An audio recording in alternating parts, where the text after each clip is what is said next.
Dr. Lee, I've decided to participate in the cryogenic experiment. Please sign me up, Gemma Kirk said calmly. On the other end of the line, her professor, Taylor Lee, sounded hesitant. Gemma, have you really thought this through? I know the cancer diagnosis has been devastating for you, but there's still hope for treatment. But it's late-stage lymphoma. It's untreatable, Gemma interrupted. Taylor sighed deeply. But cryogenic technology isn't fully developed yet. They've never experimented on a living person before. There's a high chance you'll lose your life the moment they freeze you. Please think it over. Gemma smiled faintly. Dr. Lee, I've already made up my mind. With that, she hung up. A headline notification had appeared on her phone screen just minutes earlier. The photo showed Evangeline Morris and Murphy Townsend holding hands, and there was a sparkling blue diamond ring on Evangeline's ring finger. Even through the screen, the blue diamond radiated a brilliance that stung Gemma's eyes. She bit her lip hard, but tears still streamed down her face. Today was his birthday, yet the man she loved the most had given the ring she designed to someone else. Did it have to be this way? Did he hate her that much? The steaming dishes on the table grew colder by the minute. As she sat by the dining table, Gemma felt her heart grow as cold as the room. At 2:30 a.m., the tightly shut door finally creaked open. Murphy entered, bringing with him the chill of the night. Why are you still awake?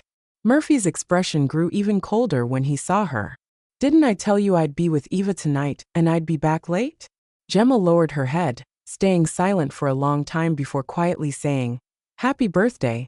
It was late now, even past midnight. So technically his birthday was already over.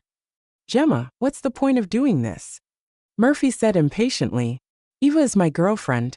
It's only natural for her to celebrate my birthday with me. Who do you think you are? I'm your uncle.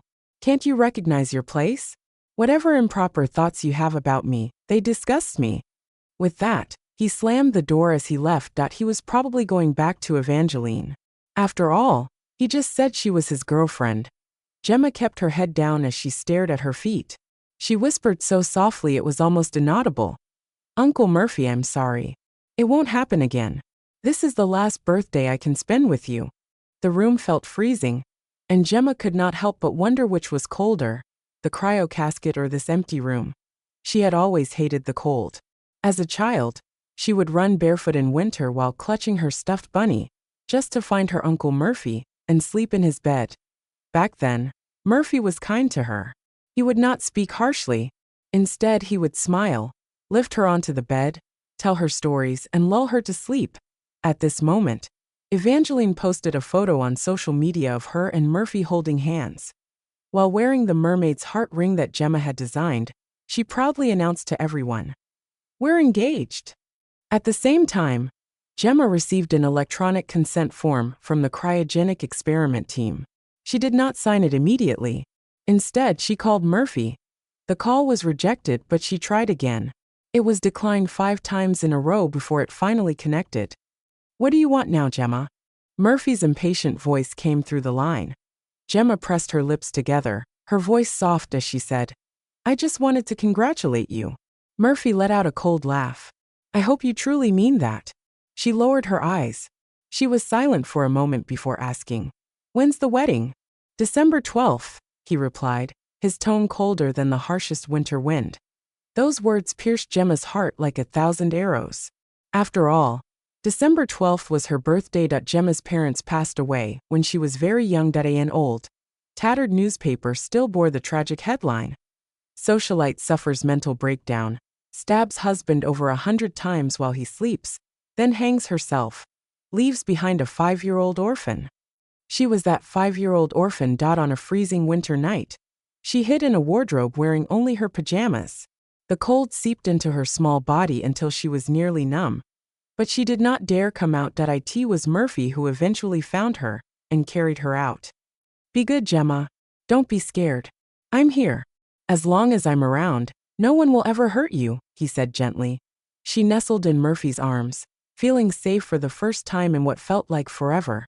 Murphy took her home. Perhaps he pitied her tragic circumstances, but he spoiled her endlessly.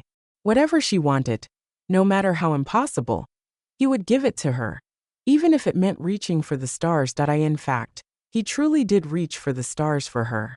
The horrific death of Gemma's parents left her with severe psychological trauma. During her early days living with Murphy, she clung to him desperately, unable to be apart from him for even a minute. If she lost sight of him, her anxiety attacks would spiral out of control. One quiet night, Murphy carried her onto the rooftop, pointed to the brightest star in the sky, and said, "Gemma, do you see that star? I bought it for you." He handed her a certificate of ownership for the star, then gently tapped her nose and said, "From now on, this star is yours. When I'm not around, the star will watch over you instead." Now, as she stood by the window, Gemma pulled back the curtains, hoping to catch one last glimpse of her star. However, the sky was blanketed with thick clouds, and her star was nowhere to be seen. The next morning, the head of the cryogenic research team, Andre Freeman, called, asking Gemma to come in for a physical examination. "There's no need for that," Gemma replied with a faint, sorrowful smile. She was already on the brink of death. What good would another examination do? No number of tests would make the cancer disappear. "Ms. Kirk, we need to assess your physical condition to determine the freezing process and the optimal freezing time," Andre explained. "It's also to improve your chances of survival. Please cooperate." Gemma had no reason to refuse, so she got in her car and drove to the facility. After a long day of tests, the physical examination was finally over. Before she left, Andre handed her a thick stack of documents. The shape of the cryo-casket and its future storage location are customizable. "Here's the relevant material for you to review," he explained. Gemma nodded, softly thanked him, and carried the documents back home. When she stepped inside, she noticed that the living room lights were on. Her heart skipped a beat as she thought, "Is Uncle Murphy back?" Despite how cruelly he had treated her, she still wanted to see him. How pathetic was that? Trying to steady her racing heart, Gemma quickly walked into the living room, only to find Evangeline dressed in a silk slip dress. "Gemma, you're back," Evangeline greeted her warmly. "Have you eaten dinner yet? Your Uncle Murphy is busy in the kitchen. Let me know what you'd like, and I'll have him make it for you." Her demeanor was every bit that of a lady of the house. That a wave of bitterness surged in Gemma's chest. She shook her head and was about to say she was not hungry. Just then, Murphy emerged from the kitchen carrying a freshly prepared dish. "You're just in time," Murphy said. "Eva and I are engaged. Starting today, Eva is the lady of this house. So from now on, she'll handle everything big and small." Lowering her head, Gemma replied quietly, "I understand." He had expected Gemma to lash out, but to his surprise, she accepted his words calmly. This unexpected reaction even brought a rare flicker of astonishment to Murphy's usually dark, inscrutable eyes. "Don't be so stern. You're scaring Gemma," Evangeline said playfully. "Come on, Gemma, ignore him. Let's eat." With that, Evangeline grabbed Gemma's arm to pull her toward the dining room. Caught off guard by Evangeline's sudden gesture, Gemma fumbled, and the stack of documents in her arms scattered to the floor.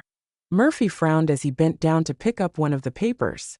It was a design sketch of a cryo-casket. His tone turned cold as he demanded, "What's this?" Though her heart pounded in panic, Gemma kept a calm exterior. She casually explained, "It's a cryo-casket design. I'm researching it for a summer project. Before the break, my professor assigned us to freely design a product, so I've decided to create a crystal coffin that can preserve bodies. I printed some materials from the internet as references." She was currently a freshman studying design, so the excuse sounded plausible enough. However, Murphy's expression remained grim. "Gemma, are you insane?" he snapped. Gemma's parents were also buried by Murphy. On the day of their burial, Gemma locked herself in the wardrobe again. Murphy found her but did not force her to come out. Instead, he opened the wardrobe door and climbed inside to stay with her. "Uncle Murphy, is it as dark and cold inside a coffin as it is here?" she asked with reddened eyes. "I dreamed that Mom told me to join her in the coffin. She said it's cold and lonely being in there all by herself." "That was just a dream," Murphy reassured her. "Don't be afraid. You're not going anywhere. I won't let anyone take you away from me." She wrapped her arms around Murphy's neck and softly whispered in his ear, "As long as you're with me, I wouldn't even be scared of being in a coffin." It seemed Murphy still remembered that moment he had misunderstood. He thought Gemma was using the cryo-casket project as a subtle way to confess her feelings to him again. "Uncle Murphy, if you don't like it, I'll change my design," Gemma said quietly. "It's just a summer project. Don't be upset."